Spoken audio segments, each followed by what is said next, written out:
and welcome.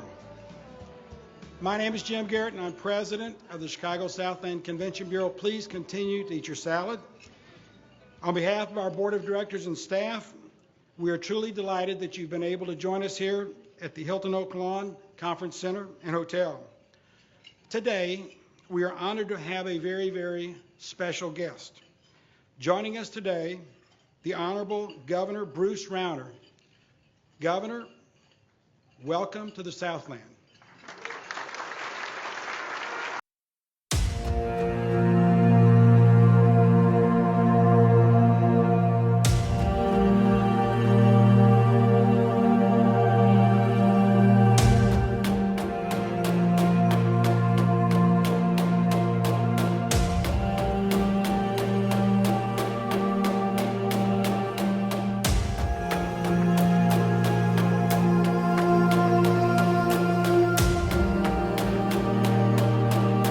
Hello, Chicago.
Last year, our focus was building for a better tomorrow. Today, we celebrate a monumental year in tourism. And I'm happy to report that our hospitality climate in the Chicago Southland is strong, and it's strong because of the working partnerships with our full and limited service hotels and the Tinley Park Convention Center. Collectively, everyone helps to make this a monumental year. Conventions, sporting events, motor coach tours, conferences, and trade shows. All this new business coming into the area doesn't magically happen. Someone has got to get out there, unlock the door, turn the key, and make something happen.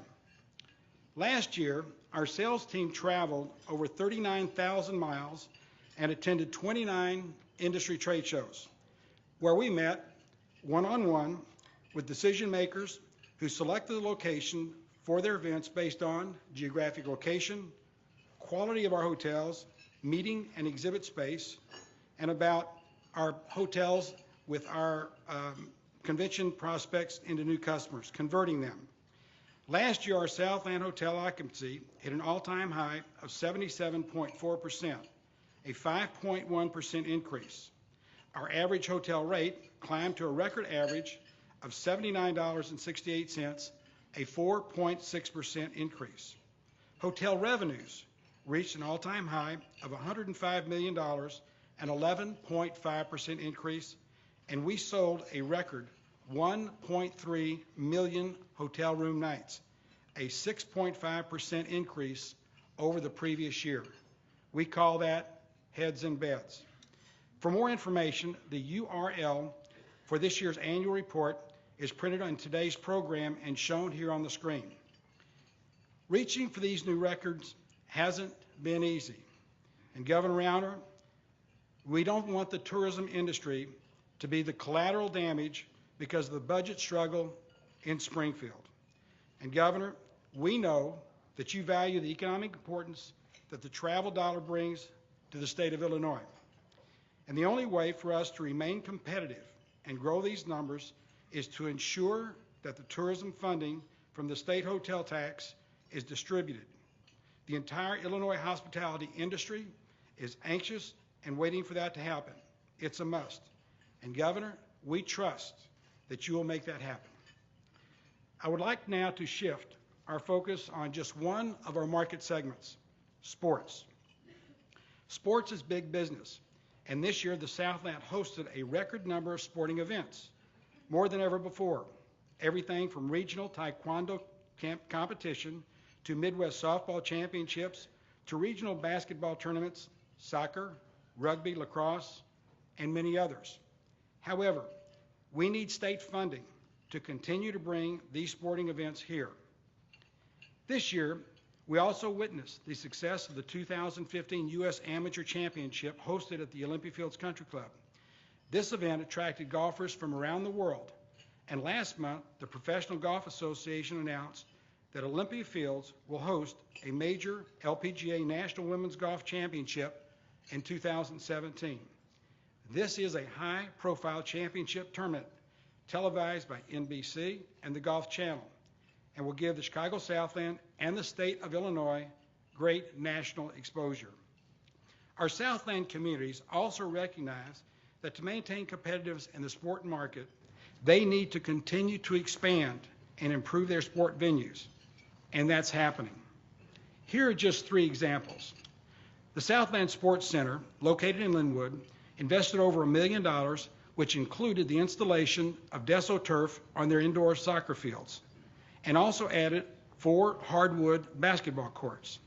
The Standard Bank Stadium in Crestwood, home of the Windy City Thunderbolts, invested over $1.2 million, installed a new high-definition LED scoreboard, and also installed the latest state-of-the-art artificial turf on the field. The Village of South Holland invested over $2.5 million at Veterans Memorial Park, including the addition of 2 state-of-the-art baseball and softball fields, plus other improvements. These improvements have helped the Southland be more competitive in attracting business to our region. However, to reach beyond this level and be more competitive, the Southland needs to think bigger and develop a state-of-the-art sporting complex, a complex that will attract attention on the national level. Here are just a few examples of highly successful sport complexes, facilities that we have to compete against. Sports is the fastest growing segment in the country, generating significant tax revenues multiplied by visitor spending, and the Chicago Southland needs to be part of that competitive mix. As many of you know, I have visioned the need for the development of a sports complex similar to the one shown here, a complex that would give us the competitive edge to host almost any amateur, collegiate, or professional sporting event. To make this happen, it will take vision, it will take money, it will take land, about 150 acres, and it will take commitment. And when all this comes together, a multi-use, state-of-the-art training campus will then definitely define the Chicago Southland as a major sports destination for the Midwest. Here's the question that needs to be asked. Do you want the Southland to be standing on the platform watching as the train go by, or do we say, build it and they will come? It's not if it will be built, but rather when it will be built.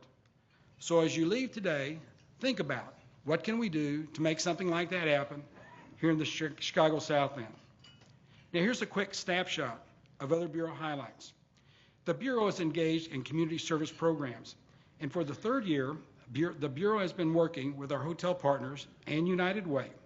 Our objective was to raise food for people less fortunate. Last year, we raised over 12,000 pounds of food. This year, our goal was to raise 13,000 pounds. Well, as it turned out, we exceeded that number and raised over 30,000 pounds. And seeing the faces and the smiles on those people definitely made it worthwhile.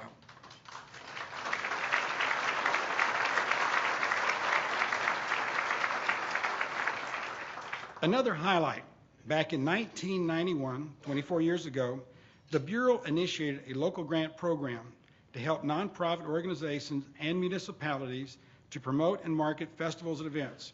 And it was just this year that the Bureau was awarded the 1 millionth grant dollar, a monumental achievement. The Bureau has awarded 313 grants and helped 124 nonprofit organizations, 37 municipalities. The program has been highly successful, and which has helped attract even more visitors to the Chicago Southland, visitors that are spending money.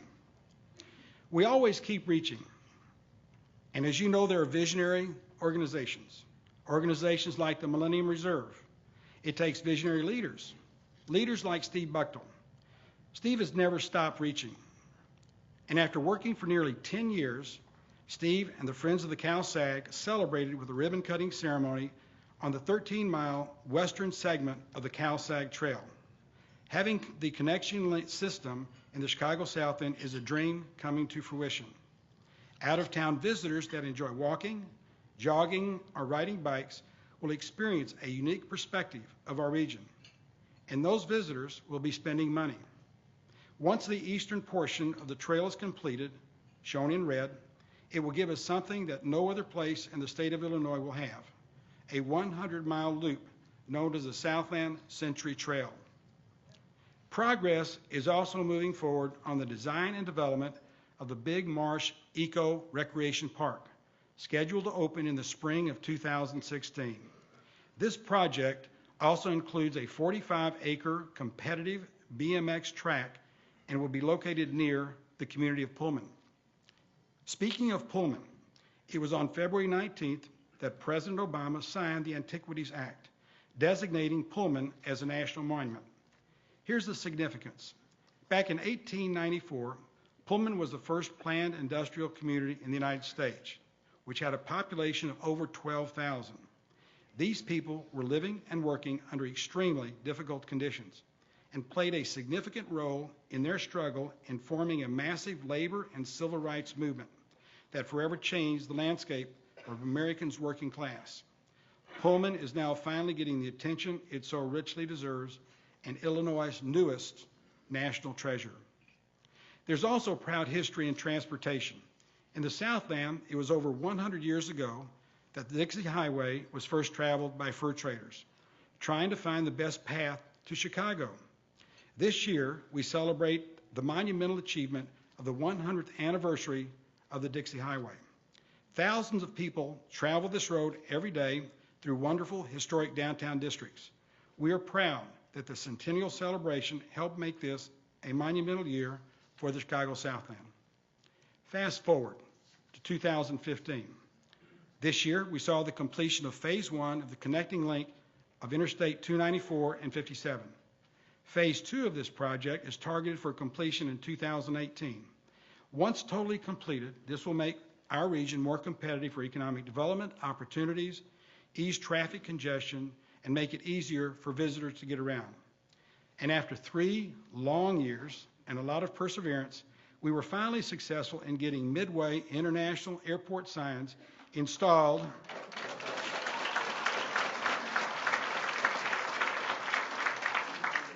It was long, too.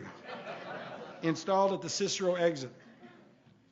State Representative, first of all, I want to thank the Village of Oaklawn, State Representative Ann Hurley, Kelly Burke, and State Senator Bill Cunningham for their valued assistance in helping pull this all together. We're all now also working with the Toll Authority to get directional signage installed for the Children's Museum in Oaklawn and the Standard Bank Stadium in Crestwood.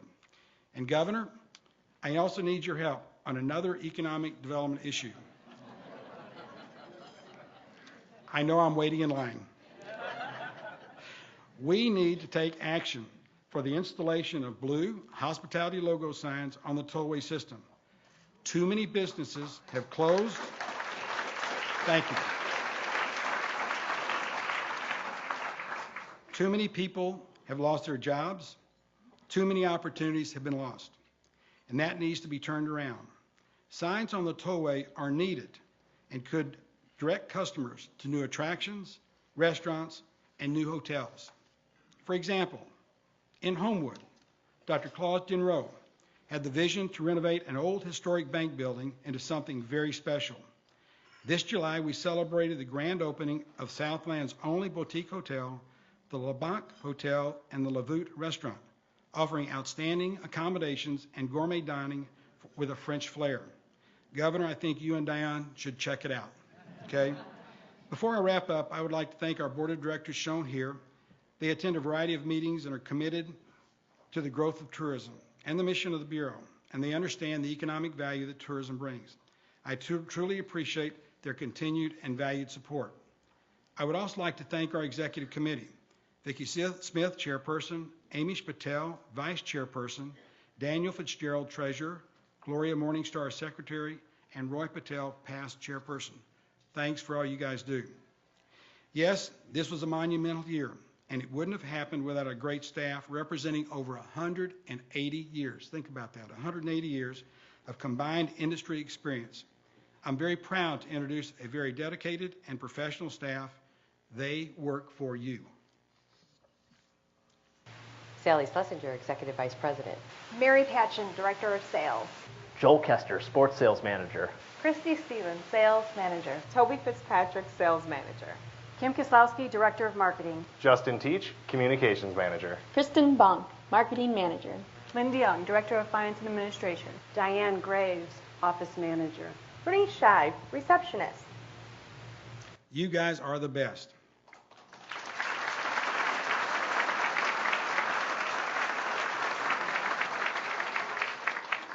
Over the years, I've had the privilege of working with some extremely talented people. Someone at the very top of that list is Sally Schlesinger, CPA and Executive Vice President of the Bureau. Here's a picture of Sally when she first interviewed. And that was over 24 years ago.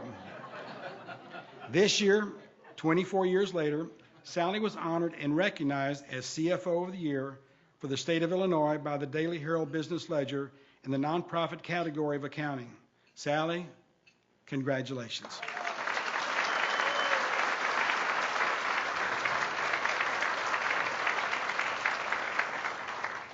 And most importantly, and at the core of my life, I would like to thank my wife, Peggy, for being such an incredible supporter. Thanks, Peggy. You make me look really good.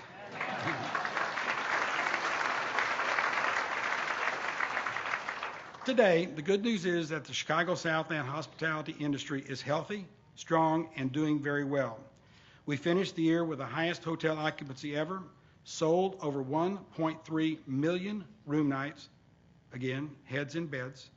And this year, we had a monumental year, and the only way we can keep reaching and remain competitive is to focus on the importance that the state of Illinois continues to fund the engine that creates economic growth and jobs, and the importance of making tourism funding a priority.